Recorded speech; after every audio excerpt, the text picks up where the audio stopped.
શિક્ષણ મંત્રીની નવસારી જિલ્લામાં આકસ્મિક મુલાકાત ચીખલી પ્રાથમિક શાળાની આકસ્મિક મુલાકાત માટે પહોંચ્યા હતા। શિક્ષણ મંત્રીએ સંદેશ ન્યૂઝ સાથે વાતચીત પણ કરી। 24,700 શિક્ષકોની ભરતી પ્રક્રિયા ચાલુ છે। શિક્ષણ મંત્રીએ દાવો કર્યો છે તો શાળામાં ઓરડા શિક્ષકોની ઘટ અંગે પણ બોલ્યા શિક્ષણ મંત્રી। ઓરડા અને શિક્ષકોની ઘટ એ સતત ચાલતી પ્રક્રિયા છે તો આગામી સમયમાં તબક્કાવાર ભરતી પૂર્ણ કરીશું તેવું પણ શિક્ષણ મંત્રીએ બાહેંધરી આપી છે। શું બોલ્યા છે आओ सांभळीए।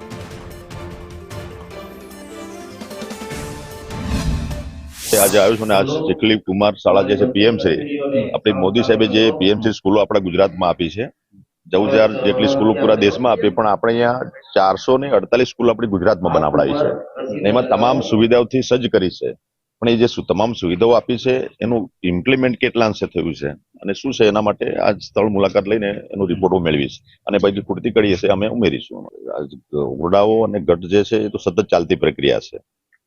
शिक्षको 31/10 અને 31/5 रिटायर થતા હોય છે। કેટલાક બીમારીને કારણે રજા મૂકતા હોય, કેટલાક જિલ્લા ફેર, તાલુકા આંતરિક ફેર, જિલ્લા આંતરિક ફેર બદલ્યો થતી સતત ચાલતી પ્રક્રિયા છે। એટલે એ ઘટ છે એ તો પૂરા છે। અત્યારે ચાલુ સાલે પણ આપણે ધોરણ 1 થી માંડીને 12 સુધીમાં 24,700 જેટલી ભરતીઓ આપણે કરવા જઈ રહ્યા છે અને એની પ્રોસેસ ઓલરેડી ચાલુ છે। એટલે આવનારા સમયમાં તબક્કાવાર એ પણ આપણે પૂર્ણ કરીશું। રાજ્યના શિક્ષણ મંત્રી કુબેર ડિંડોર નવસારી જિલ્લામાં ચીખલી ખાતે શાળાની પ્રાથમિક શાળાની આકસ્મિક મુલાકાતે પહોંચ્યા છો ત્યારે દ્રશ્યોમાં આપ જોઈ રહ્યા છો રાજ્યના શિક્ષણ મંત્રી કુબેર ડિંડોરજી જે છે તે હાલ ચીખલી ખાતે કુમાર કન્યા શાળાની અંદર આકસ્મિક મુલાકાત માટે પહોંચ્યા છે। ત્યારે શાળાની અંદર શિક્ષણ કાર્ય કઈ રીતે ચાલે છે, શાળાની અંદર શું બાળકો માટેની વ્યવસ્થા છે તે તમામ બાબતોની સમીક્ષા જે છે તે રાજ્યના શિક્ષણ મંત્રી કુબેર ડિંડોર અહીં કરવાના છે અને ત્યારે જ્યારે શાળાની મુલાકાત માટે પહોંચ્યા છે ત્યારે એમની સાથે આપણે વાત કરવાનો પણ પ્રયત્ન કરીશું। જી સાહેબ, આકસ્મિક મુલાકાત માટે પહોંચ્યા છો। આજે મારો સુરત જિલ્લાનો પ્રવાસ હતો।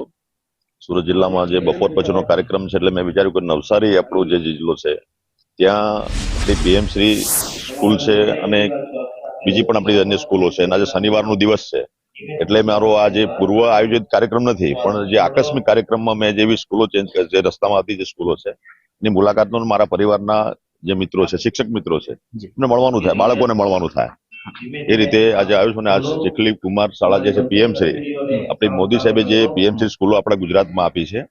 14,000 જેટલી સ્કૂલો પૂરા દેશમાં આપી પણ આપણે અહીંયા 448 સ્કૂલ આપણી ગુજરાતમાં બનાવડાવી છે। એમાં તમામ સુવિધાઓથી સજ્જ કરી છે પણ એ જે તમામ સુવિધાઓ આપી છે એનું ઇમ્પ્લિમેન્ટ કેટલા અંશે થયું છે અને શું છે એના માટે આજ સ્થળ મુલાકાત લઈને એનો રિપોર્ટો મેળવીશ અને પછી પૂર્તિ કરીએ છીએ અમે ઉમેરીશું।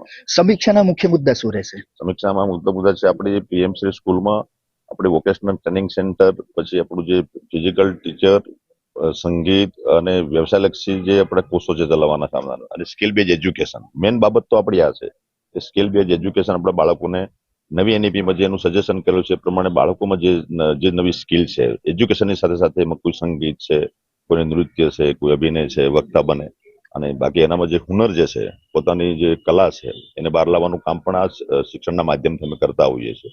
એમાં કેટલા અંશે આપણે આગળ વધી રહ્યા છે, કેટલું ઇમ્પ્લિમેન્ટ થઈ રહ્યું છે આ શરૂઆત છે। શરૂઆતના ભાગરૂપે આજે આપણે એનું નિરીક્ષણ હું કરી લઈશ। બાળકો શાળામાં ઓરડાઓ અને શિક્ષકોની ઘટ છે, શું વ્યવસ્થા થશે?